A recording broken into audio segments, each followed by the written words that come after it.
Fala rapaziada, Matheus Cipriano aqui, sejam bem-vindos ao meu canal. E eu quero começar esse vídeo fazendo um questionamento muito interessante. Hoje o governo brasileiro, ele busca qualquer forma de arrecadar mais dinheiro, aumentando os impostos, aumentando a dívida pública, tornando a vida do brasileiro mais complicada. Mas e se o Brasil conseguisse, sem aumentar impostos, sem aumentar a dívida, custear cerca de 20% da sua dívida anual, sem fazer nada, apenas pegando rendimentos de um fundo soberano ou um fundo de pensão, replicando o modelo que a Noruega replicou. Se você não assistiu o vídeo que eu fiz aqui da Noruega, eu recomendo que você assista, onde eu falo da história da Noruega, como que o país se tornou um país baseado em pesca, depois passou a ser um país baseado em extração de petróleo e hoje um país de high-tech, ou alta tecnologia. Então, a Noruega, lá em 1960, ela descobriu reservas de petróleo no Mar do Norte, uma reserva muito importante de petróleo que mudou completamente a dinâmica econômica daquele país.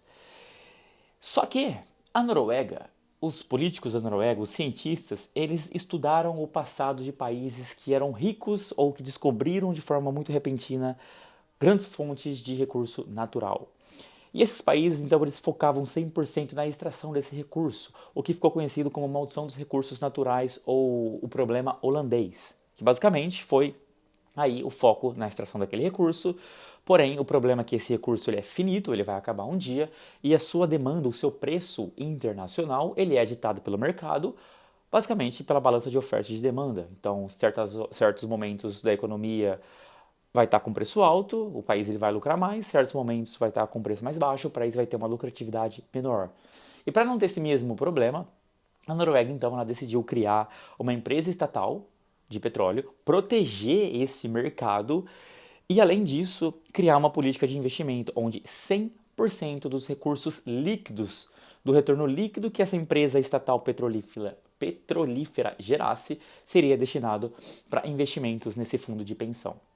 E esse fundo soberano, ele basicamente começou a investir primeiramente em títulos públicos, depois passou para real estate e depois passou a investir em empresas ao redor do mundo. Hoje, esse fundo de pensão, ele é avaliado em 2 trilhões e 100 bilhões de dólares, o que gera muita grana para a Noruega, custeando basicamente aí cerca de 25% da dívida pública do país, ou seja, 25% da dívida pública é custeado apenas retirando rendimentos desse fundo, porque o governo norueguês ele não pode mexer no capital do fundo, ele apenas pode pegar o rendimento real, que é o rendimento que os ativos, que o dinheiro gerou, descontados da inflação, o governo apenas pode pegar essa parte real, já descontada da inflação, o que vai dar mais ou menos uns 3% do valor total do fundo. E quando a gente fala de 2 trilhões de reais, 3% disso é muita grana. Então, acaba custeando muito a máquina pública da Noruega, o que possibilita diminuir a taxa de juros, aquecer mais a economia, as pessoas gastam mais dinheiro, as empresas contratam mais, investem mais, enfim, melhora toda a situação econômica do país e a arrecadação de dívida, a arrecadação de impostos, na verdade, e a emissão de dívida vai servir para custear outras questões sociais do país, como segurança, educação, qualquer outra coisa. E a gente vê que a Noruega ela tem um dos maiores índices de qualidade de vida do mundo. Grande parte é por conta dessa política de investimento dos recursos provenientes do setor de petróleo. E se o país, se o Brasil então, ele tivesse decidido lá em 1970, quando ele começou a exploração de petróleo, seguir essa mesma ideia, esse mesmo modelo da Noruega. Bom, só para você entender alguns números aqui, para você ver como que o Brasil ele é importante na questão de produção ou extração de petróleo. A gente não produz petróleo, a gente extrai petróleo. Bom, os números. Basicamente, hoje, 2024, a produção de petróleo do Brasil é de 3 milhões e 500 mil barris de petróleo diariamente, todos os dias, é muita coisa, enquanto a Noruega é de 1 milhão e 800 mil barris por dia, ou seja, o Brasil ele produz mais petróleo do que a Noruega, por vários motivos. Um desses motivos é que o Brasil ele tem mais reservas. O Brasil tem cerca de 16 bilhões de barris de petróleo de reserva, enquanto a Noruega tem 7 bilhões. Ou seja, a gente ainda não atingiu o nosso máximo de capacidade de extração. A curva está crescendo, enquanto a Noruega já atingiu esse máximo e hoje está reduzindo cerca de 3% ao ano. Então a gente tem muito para crescer ainda. Então a gente vai conseguir extrair muito mais barris de petróleo por dia, dependendo, claro, das políticas que a Petrobras ela vai seguir. E se a gente olha para produtividade das empresas, né? As duas empresas elas são estatais, né? A Noruega resolveu proteger o mercado de óleo do país, que é uma coisa importante. Eu acho que o Brasil não deve. No passado eu acreditava que a Petrobras deveria ser privatizada. Hoje eu não acho que a Petrobras deve ser privatizada. Porém, o modelo de gestão ela precisa ser mudado, tá? Precisa mudar o modelo de gestão das estatais no Brasil. Bom, a 2022 foi o melhor ano dos anos recentes, claro, de ambas as empresas, ou para o mercado de petróleo como um todo, né? A gente tem uma margem líquida da Petrobras de 29%, ou seja, de cada R$ 100 tirado, a Petrobras conseguiu gerar de lucro R$ 29, o que é muita coisa para uma indústria de petróleo, que é muito alta em capex, né, investimento. E enquanto a Equinor, que é a empresa da Noruega, teve uma margem líquida de 18%. 18%. Por que essa diferença? Primeiro que a Petrobras ela conseguiu desenvolver uma tecnologia muito absurda de boa em retirar petróleo de águas ultra profundas. Hoje, essa tecnologia ela é vendida para outros países, os outros países usam essa tecnologia da Petrobras porque eles conseguiram desenvolver uma tecnologia absurda, de boa. Então, a Petrobras ela é muito mais eficiente. Uma das mais eficientes do mundo. Não é a mais eficiente, mas uma das mais eficientes. Bom, e se hipoteticamente a gente entender que o Brasil ele copiou ou ele criou essa política de investimento desde a época que ele começou a produzir petróleo lá em 1970 e continuasse essa política até hoje, ou melhor, projetado para o ano de 2050. As reservas brasileiras elas tendem a durar mais ou menos aí até 2050, talvez um pouquinho mais. O Brasil ele tem mais reservas de petróleo, eu acredito, então acho que a vida útil do petróleo no Brasil ela vai ser mais longa do que 2050.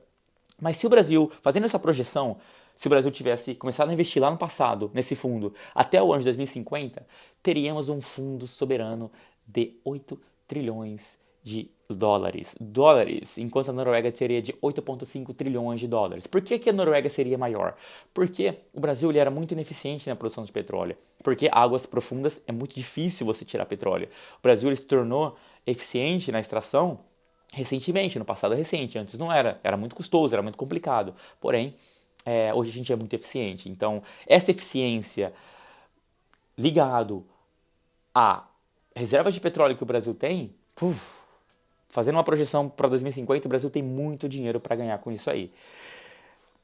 E basicamente, lá na frente, lá no ano de 2050, o Brasil ele conseguiria tirar todo ano, sem mexer no patrimônio do fundo, apenas os rendimentos reais, novamente descontado na inflação, cerca de 1 trilhão 400 bilhões de dólares.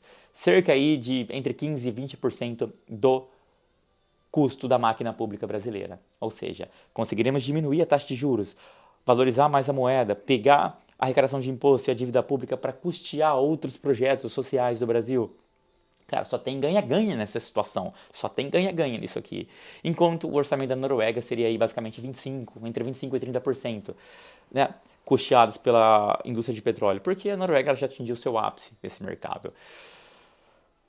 E mesmo se a gente começasse hoje, vamos pegar um cenário mais realista, ok? Os políticos mudaram, as ideias deles mudaram, eles querem a prosperidade do Brasil, eles criaram um plano de longo prazo para o Brasil. Se a gente começasse hoje, lá para 2050, teríamos em torno de 2 trilhões a 3 trilhões de dólares de patrimônio nesse fundo, que ainda assim conseguiria gerar mais ou menos uns 500 bilhões de reais por ano. Muita grana para custear a máquina pública. O ponto é que o problema é que o Brasil, ele vive eleição após eleição. A gente não consegue ter um plano de longo prazo. Os políticos pensam na própria sobrevivência. Não tem um plano de longo prazo para o Brasil.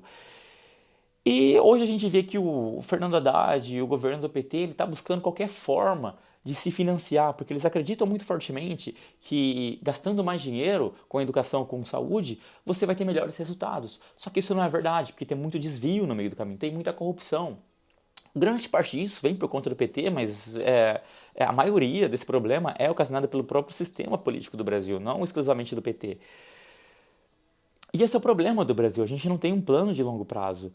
E a gente precisa mudar essa mentalidade, porque eu estou falando aqui de uma solução onde provavelmente já foi discutido no Brasil, só que por conta do modelo de gestão das estatais, por conta do modelo político do Brasil, por conta por vários fatores, o Brasil não consegue replicar isso aqui. Mas por que não? Por que não tentar? A gente está falando aqui de custear entre 20% e 25% do orçamento público do Brasil sem emitir dívida e sem aumentar imposto. Cara, é muita coisa. E a gente está em 2025, a gente está falando para daqui a 25 anos, não é um prazo muito longo assim.